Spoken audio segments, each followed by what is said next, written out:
question, is it safe? Expediency asks the question, is it politic? Vanity asks the question, is it popular? But conscience asks the question, is it right?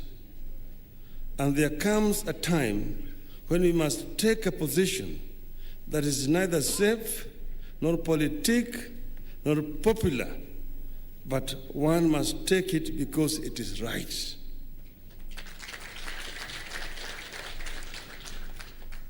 Tumetoka mbali, mliona kule tulitoka. Kulikuwa Kasarani na baadaye kukaja Uhuru Park. Kisha tukaja Harambee House. Alafu tukashikana mkono. Na tukasema yaliyopita si ndwele. Tugange yaliyomo na yajayo. And we said we're not going to go back in this. It's a legacy we want to bequeath to the people of Kenya, to unite the people so that they can become one people, so that a name does not elicit anger, pain, or happiness only. So that each and every child born in our country, irrespective of their socio-economic status, has equal opportunity to realize their God-given abilities. That all our people can live peacefully. They can access health care irrespective of their financial status. This is what we said that time after those lengthy deliberations with my brother. And there have been now prophets of doom. Oh, this constitution is creating an imperial presidency, recreating it.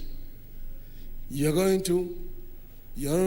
very intelligent and learned people, you will read through those lines and tell us where we are recreating an imperial presidency. I know because we are victims of imperial presidency and we cannot recreate one. If you have a prime minister nominated by the president, but appointed by parliament, and who can only be removed by parliament, how does that increase the powers of the presidency? It's actually reduced the power of presidency. And the prime minister is going to be sitting in the National Assembly and answering questions of members of parliament. And every week going there, Prime Minister's hour. How I enjoyed that interaction with members of parliament. And they also enjoyed coming to provoke me so that I could blunder. Then ministers are going to be sitting in the National Assembly. They will be asked questions and they will have to answer. And if it is an emergency, it is called question by private notice. It has to be answered within 48 hours. And if the answer is not satisfactory, the speaker will say, I defer the question to next week. The honorable minister must go with the honorable member of parliament to the scene and bring us a satisfactory answer. That makes the government much more accountable, rather than inviting a minister to appear before a parliamentary committee, where he's just harassed by members of parliament. Toa hii ndio kuache waje wewe. This is something that is going to be something new in our view, and we think it's improving. Or you are eroding the independence of the judiciary. How? The executive is there, the legislature and the judiciary. They said the judiciary must be independent, but it must also be oversighted. How do where do wananchi go to appeal or to register their complaints against the judiciary? An ombudsman. But how about if the ombudsman is appointed by the Chief Justice? who also is the president of the Supreme Court. And then the ombudsman is supposed to go and report to the Judicial Service Commission, but appointed by the Chief Justice. Of course, this fellow cannot oversight the Chief Justice.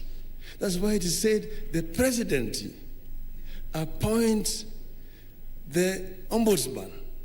But ombudsman will be interviewed through a panel, and 3 names submitted to the president, who will pick one of them and send to parliament for vetting, then finally appointed by the presidency.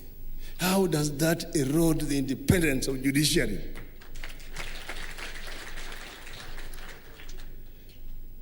Many other things have been said about this. It is dividing the people of Kenya. It is not addressing the issues of the common man, Mama Mboga, the Juakali, the watu wa wheelbarrows, and so on. Those are issues which are legislative, not constitutional matters. And each and every government will come with their policies. Those are not things you put in the Constitution. So what we have picked out are issues which are completely essential to improve governance in our country. The Electoral Commission is going to be appointed by political parties. Everybody among you here who have been around since we introduced multi-party politics in this country will agree that the most transparent elections in our country were those of 2002, conducted by an electoral commission appointed through the IPPG process. The President Moi had already appointed 10 members. The opposition appointed 10, 3 for Kenya, 3 for the Dasili, 3 DP, and 1 Kenya Social Congress. 10. So they were checking the other 10 who have been appointed by President Moi. And therefore it was fairly independent because they were counter-checking each other. If you go to Mexico, that is the thing. In many countries, that is the formula because the political parties are the actors. In this world, there's nobody who's neutral. Even if you give the Pope the ballot, the Pope will go into the ballot box there and will vote for somebody. So everybody, there's nobody who is neutral or appoint an independent panel to appoint these people. Let them be independent. How? They will counter-checking each other. And political parties will consult among each other. What we are talking about here is not only happening in Kenya. That's how it's done in many other countries in the world, new democracies. So there are things that have gone into this. A lot of thoughts have gone. Very many brains have worked on this. Some of the best brains in this country have been working together with the committee of, with the steering committee. And this is the result. So we are starting a new journey today. And we invite each and every Kenyan to work with us. We are confident that if we come together as a people, nothing can stop us from realizing the Kenyan dream as coined by the founding fathers of our nation.